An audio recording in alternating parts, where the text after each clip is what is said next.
स्वदेश तथा विदेशमा रहनुभएका श्रमजीवी दिदीबहिनी तथा दाजुभाइहरू, मे दिवस 2020 को अवसरमा हार्दिक शुभकामना।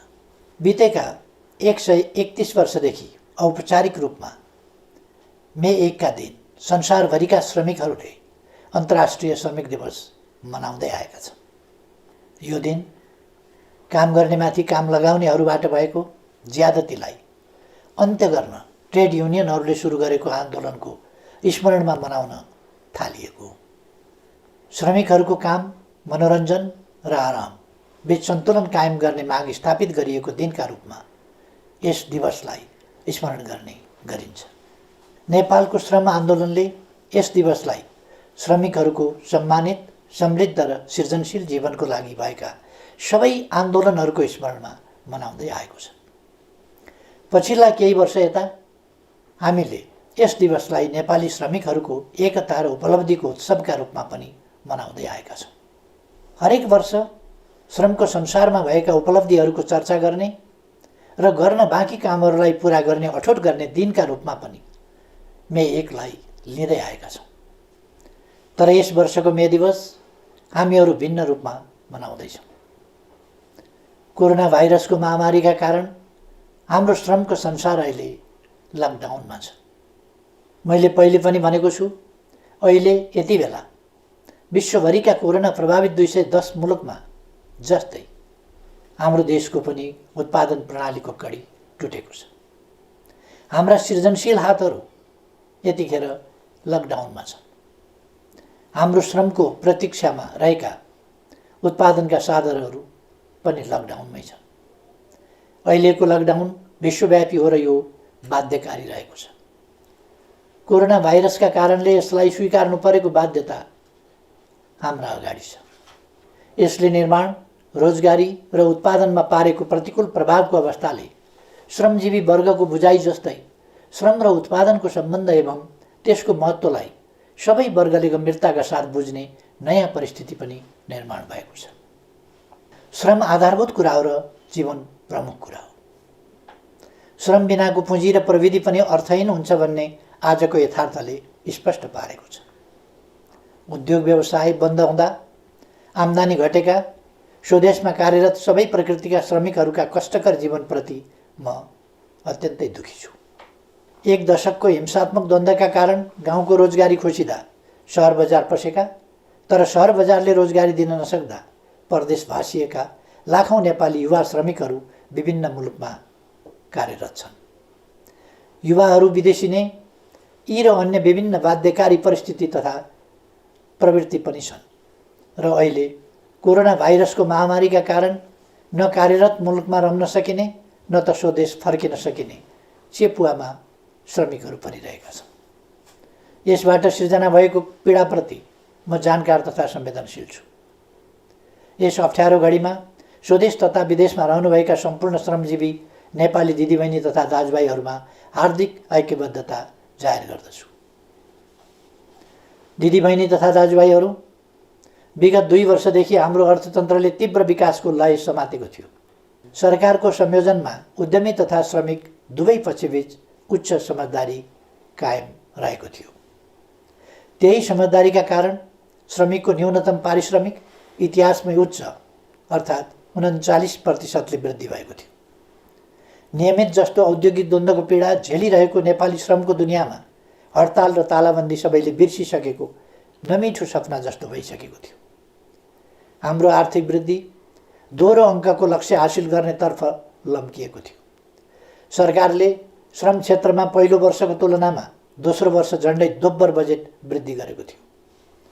दक्ष जनशक्ति निर्माण, रोजगारी सृजना, सामाजिक सुरक्षा र सुरक्षित तथा सुलभ वैदेशिक रोजगारीका 4 लक्ष्यमा आधारित विभिन्न कार्यक्रमहरू श्रम, रोजगार तथा सामाजिक सुरक्षा मन्त्रालय मार्फत सञ्चालनमा आएका थिए।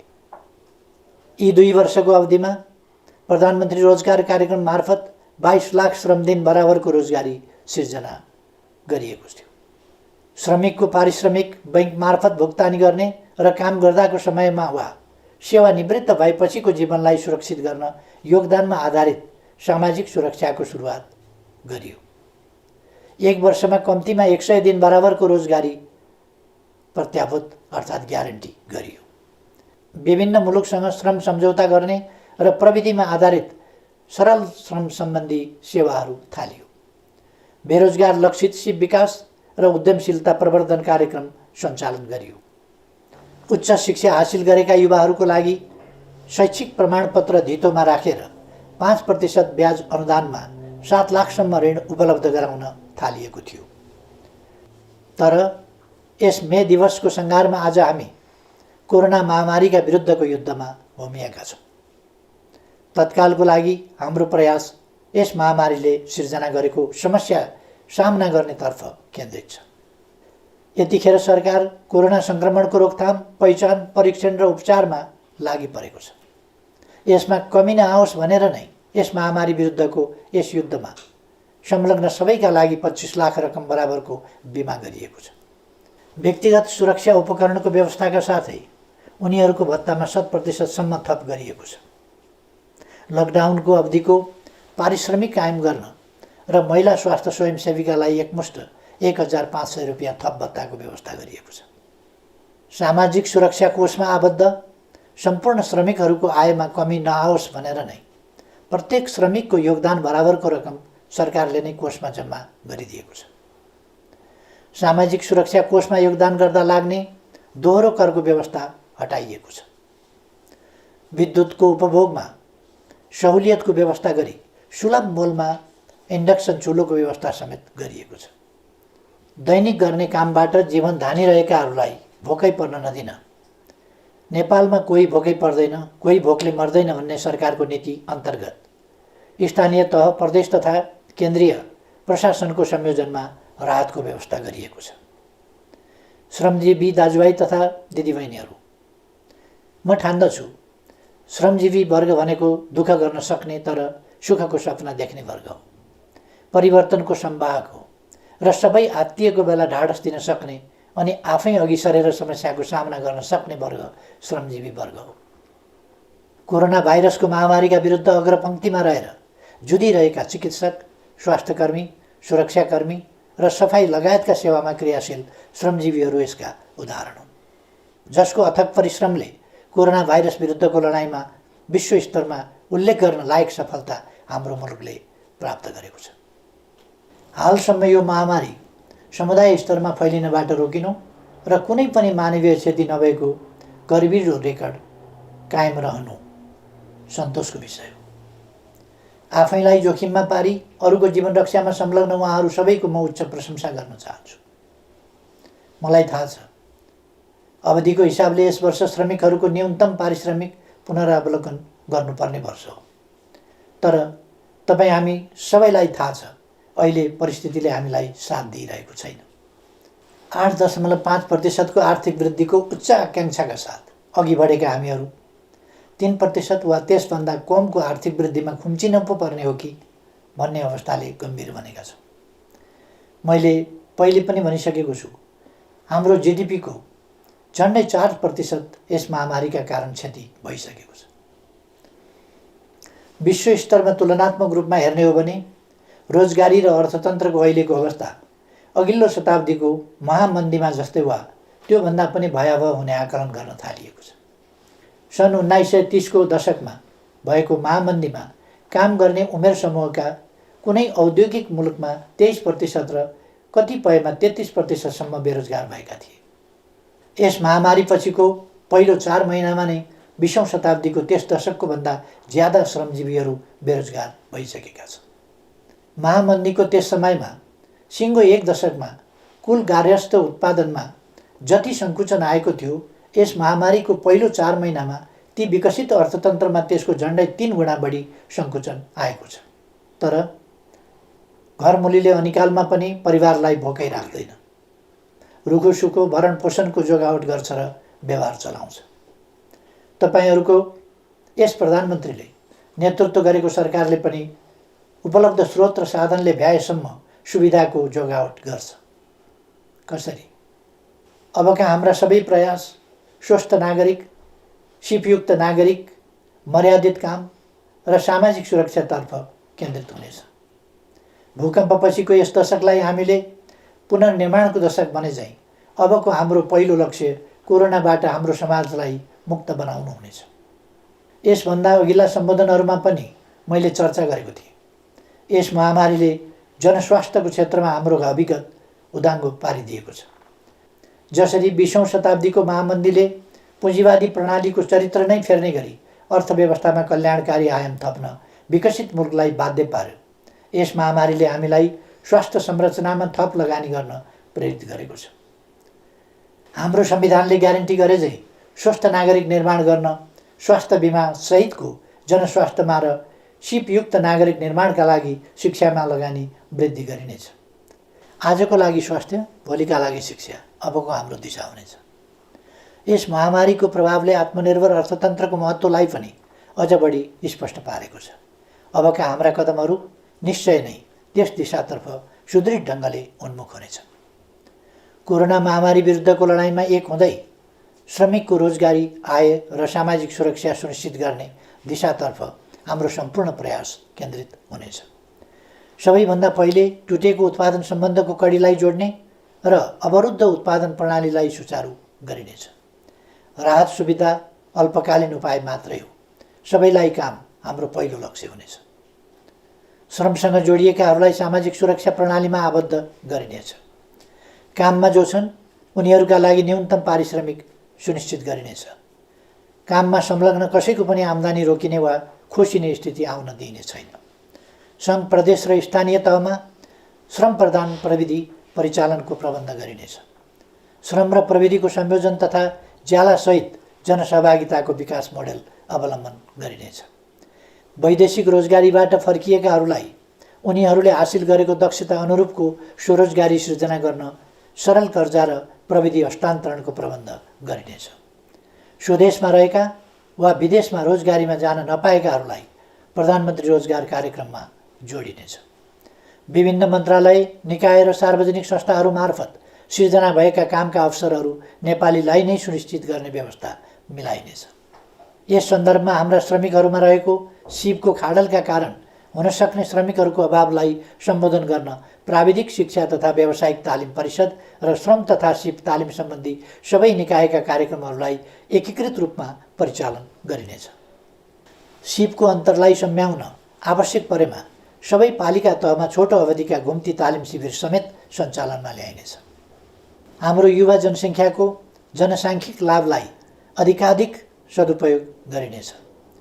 त्यस्तो युवा जनशक्ति जुन उत्पादक जनशक्ति हुनेछ, त्यस्तो उत्पादक जनशक्ति जुन सिपयुक्त र पुँजीसहितको प्रविधियुक्त हुनेछ, त्यस्तो युवा शक्ति जुन अन्वेषण र व्यावसायिक ज्ञानयुक्त हुनेछ। कृषिको आधुनिकीकरण र व्यावसायीकरण मार्फत समेत उत्पादन र रोजगारी वृद्धि गरिनेछ। जमिन नहुने श्रमिकहरूका लागि भूमि बैङ्कलाई कार्यान्वयनमा ल्याई त्यसैको माध्यमद्वारा भूमिको व्यवस्था गरिनेछ। बैङ्कहरूबाट सुलभ कर्जाको बन्दोबस्त गर्ने र सरकारद्वारा सिप तालिमको प्रत्याभूति गरी समन्वयात्मक ढङ्गबाट कामलाई अघि बढाइनेछ। विगतका जनआन्दोलन र द्वन्द्वकालका युवा तथा अरू घाइतेहरू अझै पनि उपचारविहीन अवस्थामा रहिरहेका छन्।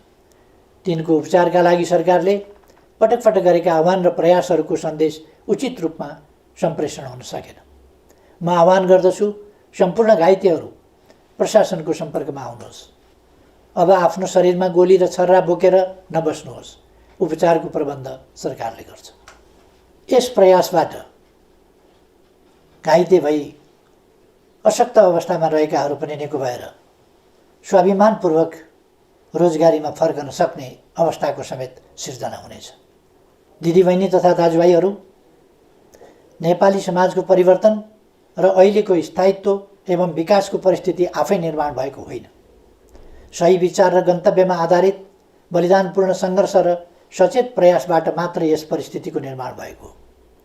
आज नेपालका केही सञ्चार माध्यमहरू र सामाजिक सञ्जालहरूमा पनि स्थिरता, स्थायित्व र विकासका विरुद्ध देशलाई अस्थिरतातर्फ धकेल्ने प्रकृतिका प्रयासहरूको समाचार सम्प्रेषण र चर्चा भइरहेको देखिन्छ। एकातिर सम्पूर्ण नेपाली जनता र सिङ्गै विश्व कोरोना महामारीका विरुद्ध लडिरहेको अवस्था छ। अर्कातिर यही अप्ठ्यारो परिस्थितिलाई मौका छोपेर अस्थिरताका त्यस्ता प्रयासहरू गरिनु दुःखद कुरा हो।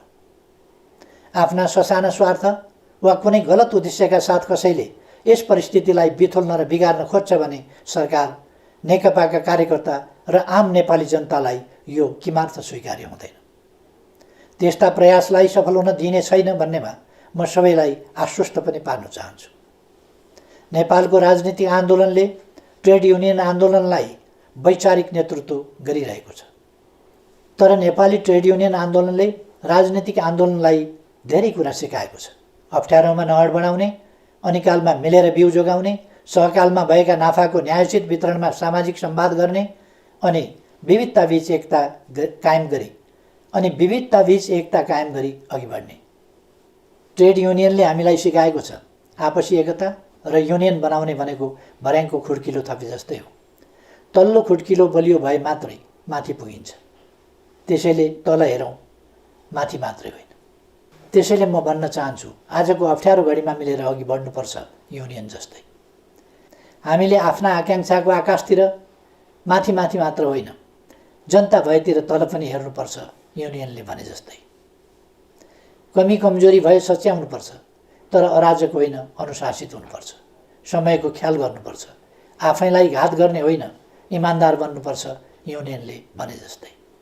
यस प्रसङ्गमा नेपालका मान्यता प्राप्त ट्रेड युनियनहरूले निर्माण गरेको उनीहरूको साझा संस्था जेटियुसीलाई म स्मरण गर्न चाहन्छु र यसको छाताभित्र समेटिएका सबै ट्रेड युनियनहरू, तिनमा आबद्ध श्रमिकहरू र सम्पूर्ण श्रमजीवी जनसमुदायहरूलाई यस वर्षको मे दिवसको अवसरमा म हार्दिक शुभकामना व्यक्त गर्दछु। धन्यवाद।